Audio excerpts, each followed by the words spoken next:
Hi guys, today I want to show you a radio a friend of mine gave me. Thank you, Jason. Jason 105.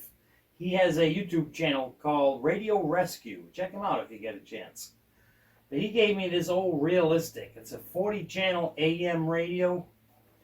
I went digging around and I found a proper microphone for it. When he gave it to me, it had a 1000 ohm microphone on it, and I know that's not the right mic for this radio. So I dug up a old stock Realistic mic to put with it. And it had the thumb screws for a bracket, but no bracket. But I did find a couple of brackets in my collection. I'm probably going to use that one. It fits almost right. It'll squeeze in well enough. This one's a cool bracket, but I don't think the thumb screws are going to fit through the holes on this. I could be wrong, though. Well, maybe I will use this, because they do fit. Oh, let me take the other thumb screw out of there. It's not going to fit if that's still in there. Don't mind me, I was looking at the camera over here to see who was driving by. It's a quiet road that I live on, and I'm a nosy neighbor. Whenever I hear a car go by, I gotta look and see who it is. Oh yeah, let's use this bracket on here. Put the two thumb screws back in. This one's kind of cool because it has, can you see that? It has all kinds of different positions you can put it in. And what hole did I use on that? The very last one. It's nice too, because this one you can flip it around and move it around and get this radio mounted wherever you want, as long as you leave enough room for the microphone to plug in. Let's plug that microphone in there. Alright, let's put this down. What do you think? Should I use that bracket or the kind that it originally came with? You know what? I'm going to leave that one because I have 3 more of that exact same bracket out in my garage. So let's put one of those to use. Like I said, it is a cool bracket. This one's just, a basic one that I can't seem to hold on to. Let's toss that one aside. Alright, what do you say we get some power to this thing and hook up my antenna to it, and let's see if it actually functions. You know what? Wait a minute. I'm just not using my head today. Why don't we put that bracket on the bottom? That way we can use it as a stand to prop this radio up. I am kind of excited about this. I hope this one works. It's a cool old radio. Let's see. Let's put it on the second to last one right here. Would have all kinds of options if that microphone didn't plug in on the side. Old school radio though. Back in the old days, all the radios and mics were on the side. I didn't stop moving them to the face of them until what, the 80s? Mid to late 80s?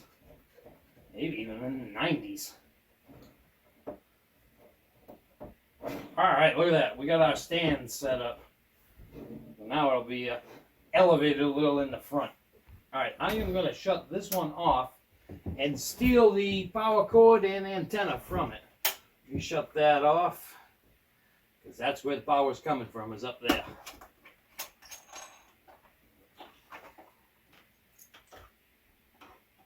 Oh, got things tangled up here. Hold on, bear with me. I'm trying. This radio, I will bring it in close and give you an up-close look at this radio. The power cord for it does not unplug. It's a permanent fixture on the radio.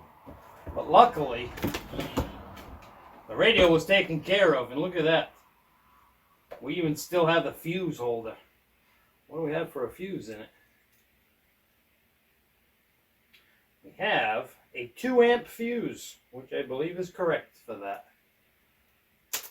Oh, I'm losing stuff. It's running away on me. Get back in there. There we go. Alright, let's get some power for this thing now.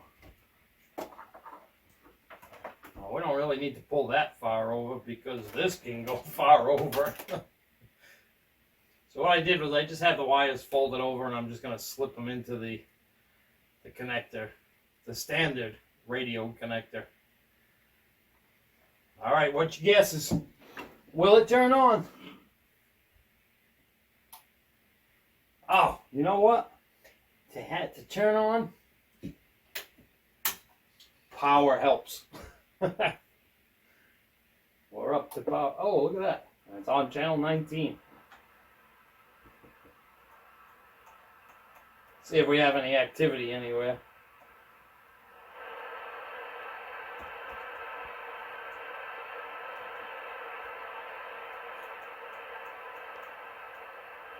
Nope, it's a quiet Saturday afternoon.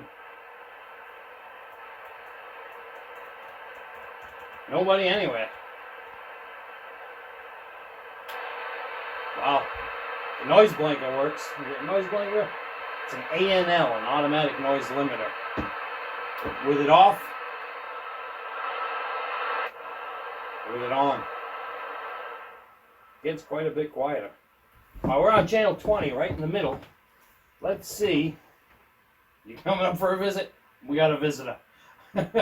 Let's see if it actually puts out any power. I have the meter over here. Again, I'll bring you in close for this. Let's just check it right now.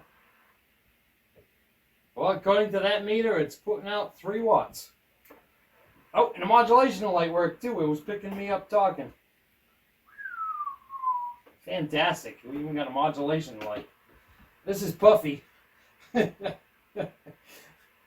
Puffy worked their way into the house. That's a good girl. You got itchies? Kitty's got itchies. And she hears birds. You gonna let me work now? Huh? No? Just gonna lounge around, huh? I still think we ought to be able to find somebody on here. There's nobody around. Nobody. Oh, not even her. She's not around anymore either. Wow, really quiet today. Even channel 6 is completely dead. Hopefully it's quiet and it's not that the receive doesn't work. Now let me bring you in close and I'll show you the radio and the power meter. And while we're doing that, maybe somebody will come on the air. Look at the face. Isn't that just a cool little radio? And the meter works too. Watch the meter when I key up. Look at that. It bounces when I unkey, almost like it's got a Roger beep. I know that radio does not, though. It must be picking up the noise from the switch inside the microphone. Yeah, it's bringing it to full modulation. Let's try giving it a whistle, see what that meter does. It definitely has modulation, doesn't it? I think it desperately needs a bath. Oh, focus. That, I don't think that's going to come out. I think that's actually damage in the chrome. And that too, I think that's rust. But I'm going to try cleaning this thing and see how it turns out. The bracket with multiple positions in the back of the radio. This is a made in Korea radio. I haven't opened this up, so I don't know whose name is on the board. If I had to guess, I'd say it's probably a Uniden. Most of the realistics were. Let me show you the power meter. We're set on the 20-watt scale, so the bottom lines on that bottom set of numbers. And it is showing about 3¼ watts.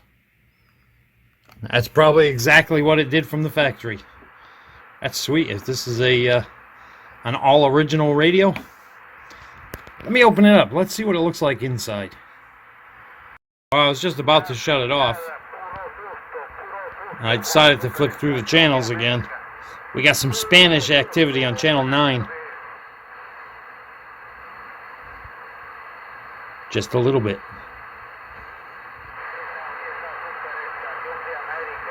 That is so cool that that little tiny meter actually works. Well, look at that. There's a lot going on inside of this little radio.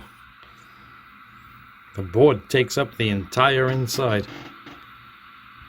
And I don't see the Uniden name anywhere in there, so this one probably isn't made by Uniden. I have no idea who would have made it, but can you imagine? You know what the newer radios look like inside, with there's hardly anything in them. Look at all the components on these older units. That doesn't look original either, that gooey stuff right there. It's still soft too. I have no idea what that is or why it's even there, but I don't think it's original. It's still soft. You can see that leg that's connected over here of the gooey stuff. It's still flexible. Connected over here too.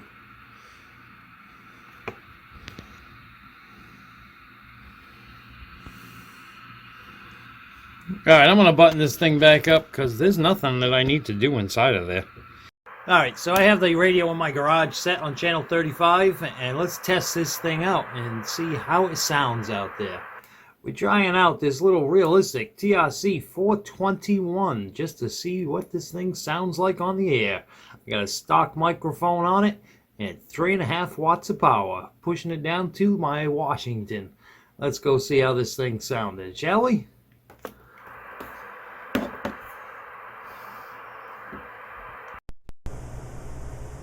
We're trying out this little realistic TRC 421 just to see what this thing sounds like on the air. I got a stock microphone on it and 3.5 watts of power, pushing it down to my Washington. Let's go see how this thing sounded, shall we? Well, there it is. Another old-time radio, still in working condition. Alright guys, I thank you for watching, and I'll see you next time.